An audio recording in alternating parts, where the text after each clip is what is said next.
Hello, everyone, and welcome to our May office hours. We are excited to be with you again this month. You'll notice that on today's call, we have fan favorites, Cameron Crossett and Chris Halayua, with us to talk about the enhancements our engineering team and product team has been hard at work on this last month. To give you a little bit of an overview of what we're going to be talking about today, Chris is going to kick us off talking about the features that we'll be releasing this spring. So what's coming now that you will have noticed has released to everyone and is accessible to you now with the custom fields enhancements. And then also talking about what's coming next and later with new report builder datasets and also unification in the merge tags experience. And then Cam will be talking to us about our exciting summer betas. If you were on office hours last month, you would have heard just a little bit of a snippet and a preview around our threaded messages experience. So we're going to be diving deeper into that today and also soliciting feedback from you on notifications that you get around messages and that overall experience. So please be active and engaged, ask your questions, leave your feedback and thoughts as we go along. And then also what we're very excited about is giving you a preview into the new project plan view and also V2 of our task drawer. We have the chat available for you to leave comments and also, of course, in the Q&A, leave questions and we will answer those live as we go along. As always, we'll send out a recording after office hours is done. Thank you for taking time out of your day to be here with us. And we'll, with that, give it to Chris. Awesome.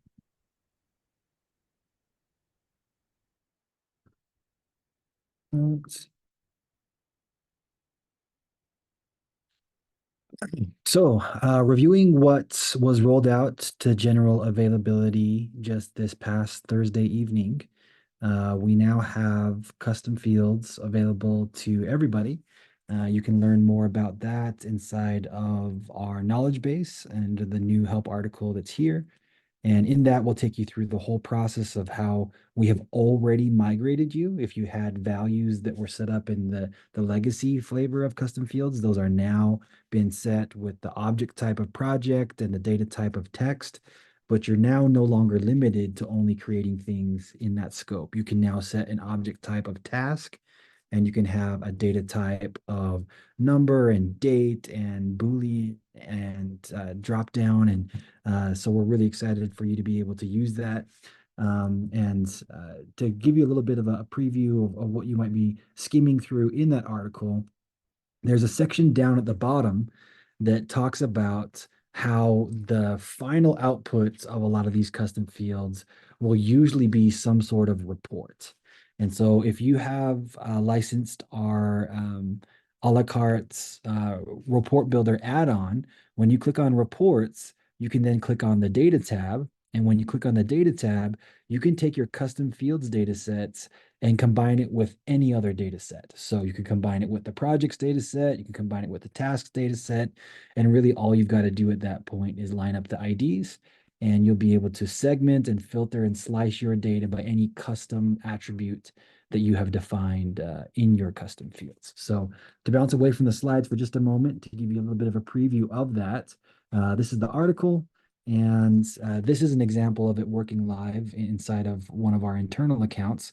And one of the things that I love most about it is inline edit. So if I come to the main landing page of global projects, and I want to really constrain my options to just a single select dropdown, here's how those menus work. If I want to use a toggle for a true false Boolean, this is how I can do this. And even if I want to just type in a custom value, all of this is allowing me to take advantage of different types of data types without having to use the edit drawer. And you can see here how the validation ensures that everybody is typing in values that are accurate. So you can enforce any type of rules you want here around the link types so that we can make sure that they're working correctly. And when you do, you'll notice that the interaction when you click straight on it is to inline edit, but then the interaction when you click right next to it is to go out and follow that link out to the place where you would want. So this is being used quite a bit for people who are referencing clouds that are stored in, referencing files that are stored in the cloud, and making it a lot easier for you to do that than having really big, heavy attachments once you want to really jump in through that method. Besides that, though, comes the very next breath that kind of naturally happens around wanting to do that at scale. And the API is also backwards compatible. So any types of recipes or scripts you had run in the past, they will continue to operate. All you need to do is make sure that the new IDs for these new custom fields are what you're referencing in those scripts. And then last of all, if you want to see live kind of how the reports work, it really is simple as just drag and drop. I just dragged in this input data set and I chose the project data set. And then I dragged in another data set and had that one be the custom fields data set. And you really don't have to be a deep expert in here to have that work. As long as you just do the drag and drop and then here in the combination, choose the same IDs that can then kick out to you a new data set that you can use to build any type of custom report that you want here in Report Builder. But once you've got all the values entered, you've got all the recipes running, you've got all the reports running, then the next natural thing that you're going to want to do is make sure that we have more consistency between custom fields and merge text. So an exciting announcement here is that within the next month, here in June, you're going to see that these custom fields and merge tag options will will unite. And so what that means is that when you are defining all of these new, more powerful, more flexible custom fields, all you really need to do to make them a merge tag is to take this default value where the visibility is internal only to your own team and deactivate that. That will make it visible externally. And then that will make it so that when you're going through and defining either task instructions or a note that is dynamically injecting these values, that it'll just look at any custom field that has a visibility of external, and you're going to be able to personalize your messages at scale to your customers. Now, these two are our legacy text editors.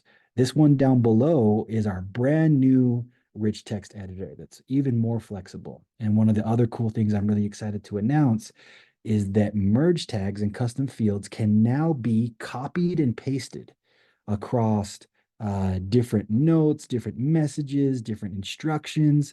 And even if you just have the correct curly bracket annotations around it, and you've just been composing it separately in a different document editor, and you pasted it in here, we'll still double check that a field exists with that name and that its visibility has been made external. And we'll still dynamically inject the correct value, and you'll always get that clean personalization rather than any of this strange like curly brackets thing that might confuse your customers. So again, that's targeted here for just the next month. The only other little nuance you're going to watch out for when we get that done here in June is that if you have recipes that are automating the values for these unified merge tags and custom fields, you're going to want to update the IDs in the same way that we just have with custom fields. But that's everything that we have going on there. So I'll turn it over to Ken. Awesome. I'm going to go ahead and steal the screen share there. And I'm going to share right here. Okay. So I am super excited today because I get to talk about this message beta. And this has been something that has been progressing really, really nicely. And I'm excited to kind of share an update. This last week was a big week with the message beta because I had two different customer calls that were a little bit more in depth than the preview that we did last month with office hours, where we kind of just showed some of these screenshots. And it was fascinating because I had two very different experiences where one use case that was last Wednesday was one way of doing it, and then the next one on Friday was completely different, but both saw different pieces that they thought, oh, I really like that from messaging, and I could incorporate that into my process. And so we want to give you an update as to where we stand with it, what's going on, and gather some feedback from you, but also open the invitation that if there's anyone that wants to have a call with me and really kind of go through this experience and see it in live action and provide feedback about your process and how you might use it, that door is completely open. We're to a point now with the progress that we've made that we can do things in real time and show it to you. So we have a couple of poll questions as well that we're going to talk about in here. But the main thing that I wanted to point out was a little bit about our paradigm of messaging and how it's going to relate and what you can expect. So there will be this new messaging section over here, and you will have your list of channels. Now, these list of channels, it's going to be your projects, and you can see we've got that label there. We will start with projects initially. In the future, we anticipate having other types of channels, whether it's a custom channel where maybe you have a multi-location need and you actually want to talk about a particular customer and a set of projects at a little bit of a higher level, or a DM aspect to it. But out of the gate with the beta, what you can expect is project channels. And then there's these task channels, these sub units to projects. And once you're in there, you can see that you have your messages. The big win with this new messaging is that we have the ability for threaded messages, so you can keep the context of a conversation. You don't have to have one line that relates to something up here and another line down here that relates to something different. You can keep it all threaded. And this is an example over here of your main pane of conversation. And then as you jump in to a thread, you can have that pop over and be able to see that detailed thread. And then as Chris alluded to, the very first place that you're going to see our brand new rich text editor is right in here with our messages. And that includes things like emojis and a GIF picker and things like that. The other point that I want to bring out, because this was actually what prompted one of the calls last week, was I had someone that sent a product request through our product roadmap, and they said, hey, is there anything on the roadmap where I'll be able to acknowledge a message or react to it without having to send something back? And my reply to that was, it's coming soon, and I'd love it to show it to you so that you can get an idea as to how that's working. And you can see that right here as well, where you can thumb up a message and have those types of reactions to acknowledge that you've seen it, and people can have confidence that they know, oh, my PM's on it, and I saw that customer comment, that type of thing. What that plays into, I know there's a couple of things that have come through. I'm going to mention one other thing before we look at some of the chats there. But what that can really lead to is the use case where someone says, yeah, I saw that, but I need to come back to that later. And so you can see up here, in addition to our project channels, we have our save for later. And this is what that looks like, where with my save for later, I get my very specific messages that I've said, I need to come back to that. Over here, you've got your list. And then when you click on it, you get your visibility of the message. You have your color right here that highlights it to draw your attention to what is the thing in this thread or in this list of messages that I need to look at. And on any message, when you hover over it, you've got your ability to save it for later, and you can dismiss it and use this as a bit of a mini checklist. Now, all of this we've talked about in the context of this global inbox, where I can see everything with all of my projects, my channels. The piece to remember with all of this is that this is also going to exist inside of individual projects and tasks. And so when we think about, I'm going to come back right here. When we think about this project, if this is what it was called, you're not going to have this navigation necessarily of all your projects within a project, but you will have the ability to have your project, this portion right here, all within the project with the other tabs that you're used to of attachments and notes and those types of things. And so I'm gonna pause right there. I just want to point out that, like I said, you've got this global inbox, but we realize the value of GUIDEcx is having everything in the context of projects and tasks. And we don't want you to have to worry that you can only work at this high level. You can work at the high level if you want to, but we have that same great context that we currently have with notes right now, where you're in the project and you can know exactly what's going on and message from inside of there. So what do we have some things to Yeah, talk there's a about, Stacey? there's a few questions that have come in. I know Chris has typed a few answers out, but I'll read them out just so that if you're not keeping up on the Q&A tab here, everyone kind of gets answers to these questions you might have. The first came from Talia. She said, will there be an integration between Slack and the messaging channels so we can post a message in one place and have it sync to another? And the answer there is that API support, yes, will follow after the beta and before we then release to generally available in late summer. And that way, the recipes that you might already be using in Recipe Builder with Slack or Teams will be able to support these more organized channel communications as well. Great. Here's a question from Emily. She was saying, in the messaging panel, current projects, archived projects included or excluded?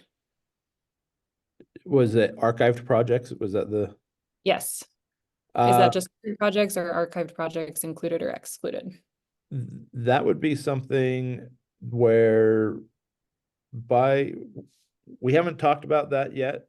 My initial gut reaction on that is that with archived and projects that are done, that we would deprioritize those. This list right here will already have some, there will be priority given to when you have a new message. So if there was a new message in this project channel, it will bubble up. You'll get your counter that will say, hey, there's 3 unread messages or whatever. And that's going to be up here at the top. So we're already going to surface up the places that need your attention, but immediately off the cuff, I think with anything that's a done project or an archived project, we're going to find some way to push those further down so that they're not cluttering the active work that you're in and day out. Awesome. There was a question, are you able to choose who can see the messages or do they go to everyone in the project? And Chris again responded here, but just so everyone on the call is aware, for your default channels, projects and tasks, it'll automatically include anyone that is in the project, but you can still have the control over that internal or external visibility, just like you already have in notes. And then within custom channels, you can be able to set up more custom audiences. Anything to add there, Cam? Nope, he nailed it, and we know that that's pretty critical for a bunch of people. That's one of the things that we've heard. So we're excited to continue that experience for you. Perfect. Okay, go ahead, Cam. Okay, so we're going to get into what's coming out and when and those types of things. So this spring beta, we're looking at tentatively mid-June. We've rearranged a couple of people with resources to push on the task drawer and project plan that I'm going to show to you in a moment, just because messaging has been so far along. So we're looking at probably mid-June for the beta to start reaching out. And again, it will have all those things that we've talked about. The summer GA is everything around being able to migrate the notes, having some of those custom channels, the audience control, the API support that Chris talked about, attachment previews, and the emails where people get notified and their responses come back in. That's another thing that we've heard from some customers is that that's critical to them. They they rely solely on customers never getting inside of GUIDEcx and just replying via email through their inbox, and that they couldn't lose that. We have other things that we're looking at, and this is actually where I want to take a moment and pause and talk about some of the polls that we've got here and get your input. So I'm going to stop sharing briefly, and let me come here. So the question that I've got is around the frequency of alerts. In our current system with notes, right now, if you have an app mention and you have email notifications enabled, that gets triggered and fired off, and you get to see it immediately. If there's notes that you as a PM, sorry, I'm going to rephrase that. As you're reaching out to your customers and as you app mention them and say, hey, I want to make sure that they understand this or see this, that's the experience that they've got is the app mention triggers an email. I'm curious about this new flavor of messaging and what you think is an appropriate amount of reaching out, and how immediately do you need answers? Is this something that when you're asking a question, you need an ASAP like we currently have?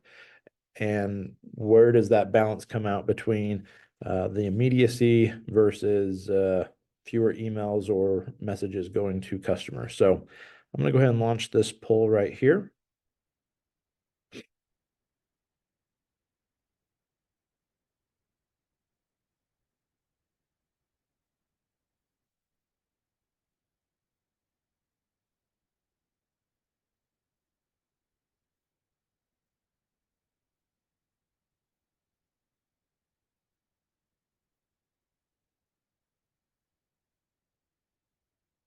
Okay. We'll give it just a moment longer, but we've got quite a few people that have responded. And okay, one for changing the paradigm. All right. That's awesome. So overwhelmingly, Stacy, are people able to see the results? Or I don't know if you see what we see, but sorry. Okay. No, go ahead. Everyone should be able to see who voted. Yep. Okay. Sounds great. Wonderful. The next thing I wanted to ask about was, now that you've seen what the notes are, or excuse me, what messaging is, I would love to know what you want notes to pivot to now that there's going to be this messaging that will take the place of being our primary communication driver. I'm going to mention one other thing, and that is that we're never going to make you pick between the two immediately. Like this beta, the messages that you have there will live there. If you want to continue using notes, you'll be able to have that experience. You're not going to be forced into one experience over the other. Once we get to GA and we have some of the parity that we want, that's when we would look at making a shift. And so when that time does come that we shift, I'd like to know how you would expect to use notes now that messaging is covered in this other way. So let me launch this one right here.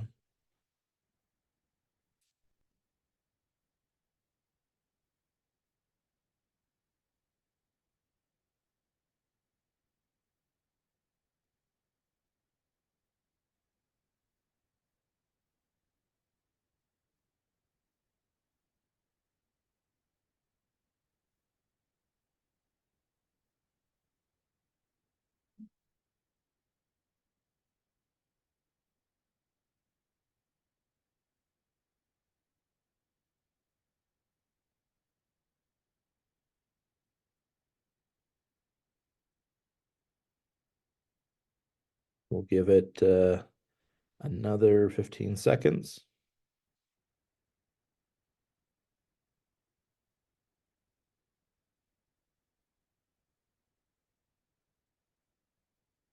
Okay. I'm going to end this and publish it. Let me share those results. So we are pretty split across quite a few things. The thing that tells me as a product manager is that there is not one single use case that we should necessarily be zeroing in on, and that whatever we pick, flexibility is more of the key than doubling down on any one particular solution. So that's good to know. This is a follow-up to that of how often do you expect to use notes once messages is released. So let me come back here and launch that one. And this just comes from us not necessarily knowing kind of the frequency of what goes into notes that's communication versus what goes into notes that is just you keeping track of information and commitments and dates and all of that type of thing.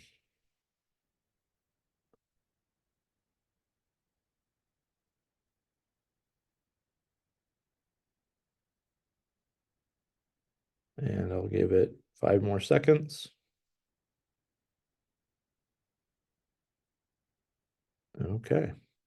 And I'll share these results. So about 2 to 1 on the weekly versus daily. That's insightful to me. I assume there's a lot of work that happens during the week, and there's a recap. I know a lot of people use like the PM note to send a weekly recap or that type of thing, and wanting to have notes someplace. So thank you for that. And the last poll question is which messaging feature that we had the slide that kind of showed what's coming with beta and GA, but there's a whole lot that is flexible after that. So I would love to know, what is it that you really want to have make it into messaging?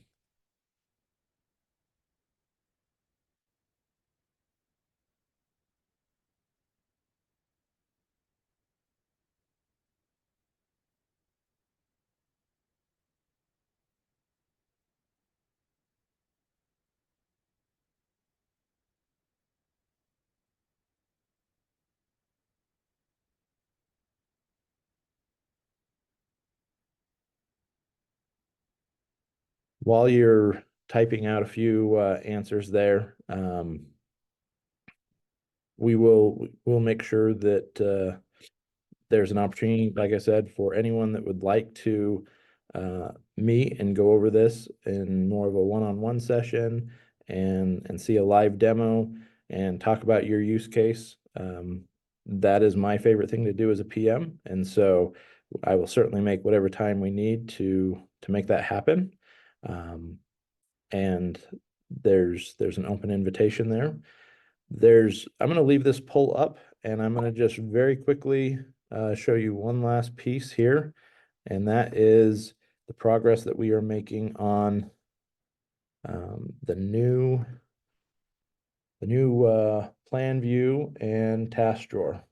And so over here, you can see that we've got this fresh, cleaner design. There's a lot that we're trying to indicate with color and not having too much information on the cards until you need it. And so one of my favorite things is right here, if this is something that I want to know more about, one, I can click on it to open the task drawer, and we will have the new task drawer that's in here.